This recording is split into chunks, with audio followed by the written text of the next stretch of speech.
두 번째는 하나님은 예수님을 어떻게 증언하셨는가. 23절 그가 하나님께서 정하신 뜻과 미리 하신 대로 내준 바 되었거늘 너희가 법 없는 자들의 손을 빌려 못 박아 죽였으나. 내준 바 되었거늘 이 말은 넘겨줬다 이 말입니다. 하나님께서 뜻하신 대로 말씀하신 대로 자기 아들을 백성들에게 내어줬습니다. 구원자로 주셨습니다. 그런데 사람들은 법 없는 자들의 손을 빌려서 하나님이 없는 자들의 손을 빌려서 이렇게 로마인을 빌려서 예수를 죽였다는 겁니다. 하나님께서 예수를 넘겨 주었고 너희는 그 예수를 십자가에 못 박아 죽였다.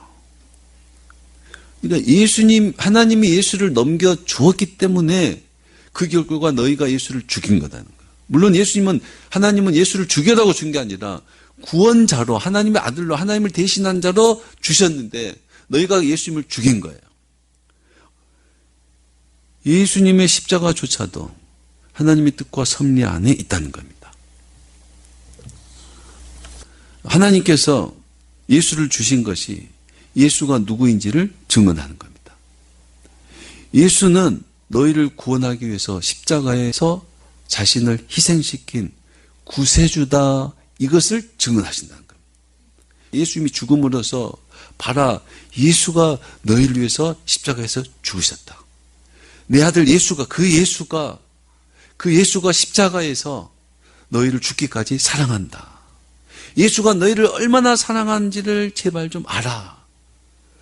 이것을 증언하기 위해서 하나님이 예수를 보내셨다는 겁니다. 그러니까 예수님의 십자가, 예수님의 죽음, 예수님의 대속, 보혈, 그것조차도 누구의 증언이요? 하나님의 증언이라는 겁니다. 하나님의 증언. 그럼 예수님은 또 십자가 죽으면서 뭐예요? 내가 이렇게까지 여러분을 사랑하 이렇게 말하지 않고 뭐라 그래요? 하나님께서 이렇게까지 여러분을 사랑하십니다. 이렇게 말합니다. 예수님의 십자가의 죽음은 하나님의 사랑을 증거한다 그래요. 우리가 희생하고 헌신하면서 내가 이렇게 여러분을 사랑해 이게 아니에요. 나는 이렇게 당신을 사랑하는데 이게 아니라 우리가 누군가를 희생하고 헌신적으로 사랑할 때 하나님이 이렇게 여러분을 사랑해서요 라고 말해야 되는 거예요. 내가 이렇게 헌신하는데 나는 이렇게 양보하는데 이게 아니라 하나님이 이렇게 우리를 사랑합니다 라고 고백할 수 있어야 됩니다. 세 번째, 하나님은 예수를 어떻게 증언하셨는가? 24절 하나님께서 예수님을 죽음에서 건져 예수가 우리의 구원자이신 것을 증언하셨습니다. 많은 죽은 자들이 있습니다. 많은 죽은 자들 가운데서 예수님만 무덤에서 일으키신 것은 예수님만 구원자라는 것을 하나님께서 증언하신다는 겁니다.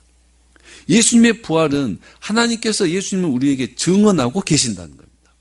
쉽게 말해서 예수님의 오심과 예수님의 죽으심과 부활은 누구의 작품이에요? 하나님의 작품, 하나님의 역사라는 겁니다. 예수님의 일생의 사건을 통해서 누구를 보라는 거예요? 하나님을 보라는 겁니다. 하나님을 봐봐. 하나님을 보니까 하나님이 예수를 보내셨고 하나님이 예수님을 살리셨고 예수님의 모든 것은 하나님의 역사다. 그러니까 그 예수가 우리의 주님이시다. 하나님을 믿는다면 예수님을 믿지 않을 수가 없다라고 베드로가 지금 설교하고 있는 겁니다. 지금 유대인들에게 설교를 지금 잘하는 것 같아요? 못하는 것 같아요? 굉장히 잘하고 있습니다. 하나님은 믿는데 예수를 믿지 못하는 그 유대인들에게 너희가 믿는 하나님께서 예수님을 구원자로 세우셨다. 하나님을 믿는다면 예수님을 믿지 않을 수 없다. 설교를 잘하고 있습니다. 지혜롭게요.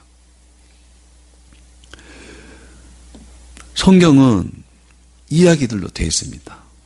이야기들, 아브라함의 이야기, 이삭의 이야기, 요셉의 이야기, 사무엘의 이야기, 다윗의 이야기, 왕들의 이야기, 선지자들의 이야기, 예수 이야기, 제자들의 이야기입니다.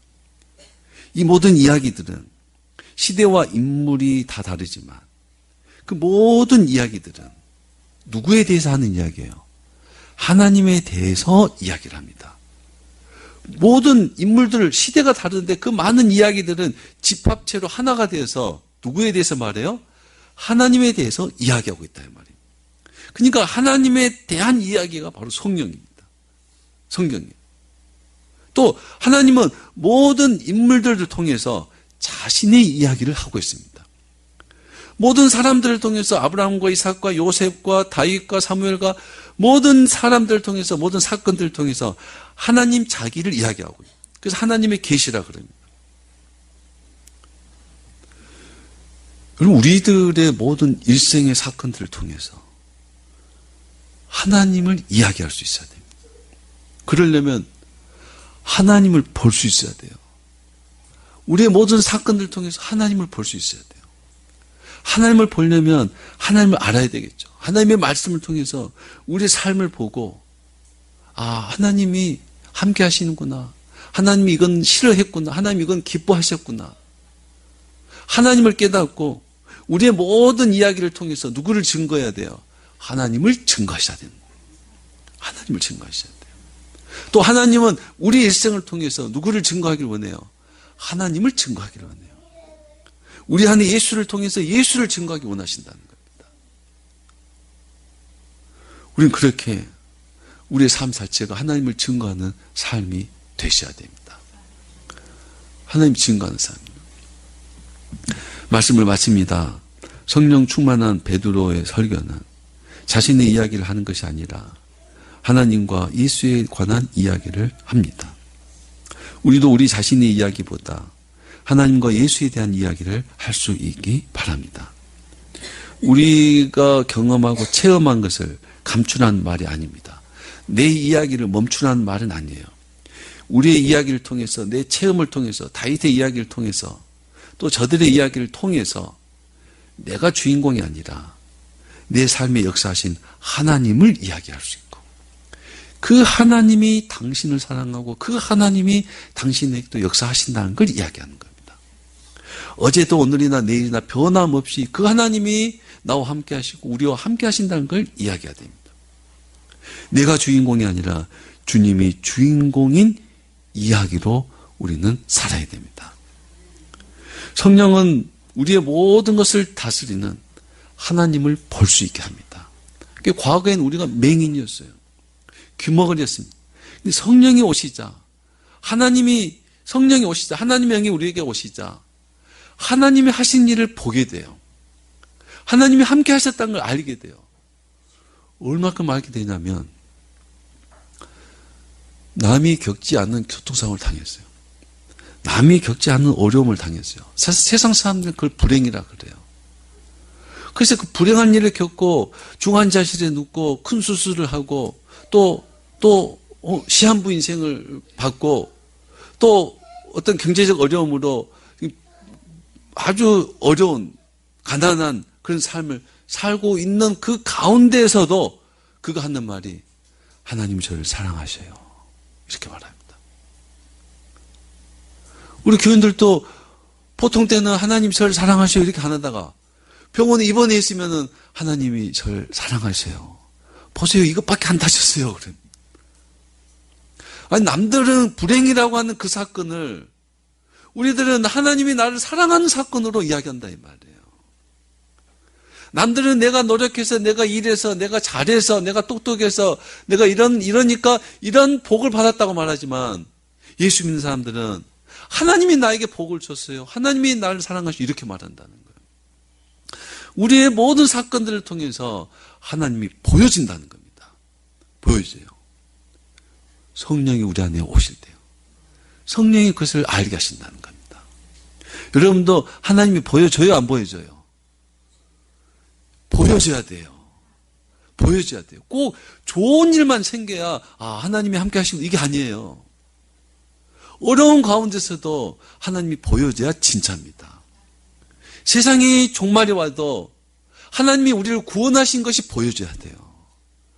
내가 지금 죽어가고 있어도 나는 죽어가는 게 아니라 나는 지금 하나님 앞에 가고 있다는 것이 보여줘야 돼요. 사형장에 끌려가는 그 사형수가 사형당하기 전에는 그렇게 배짱 좋게 죽음이 뭐냐고 그렇게 큰 소리 치는 사람이 사형장에 끌려갈 때는 오줌을 싸고 똥을 싸고 양쪽 사람들한테 끌려간답니다. 언제 그분 간증을 우리 교회에서 한번 초청을 하려고 그래요.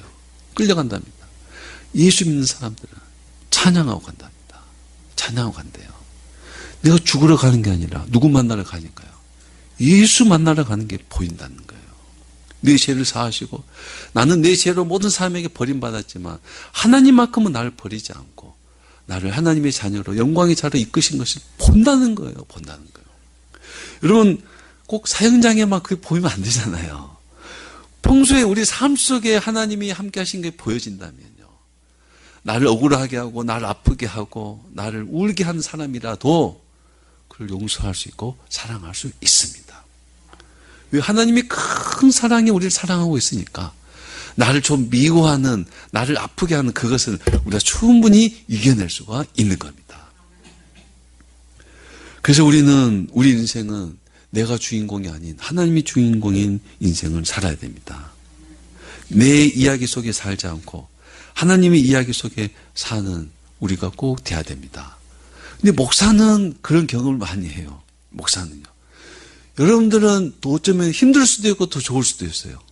삶 속에서 사람들과 부딪히면서 정말 하나님의 이야기 속에서 사시기 바랍니다. 하나님 이야기 속에서. 아침에 눈 뜨면 하나님으로 시작하고 또 눈을 감을 때 하나님 안에서 눈을 감고요. 그래서 우리 사는 걸 통해서 하나님을 증거하셔야 됩니다.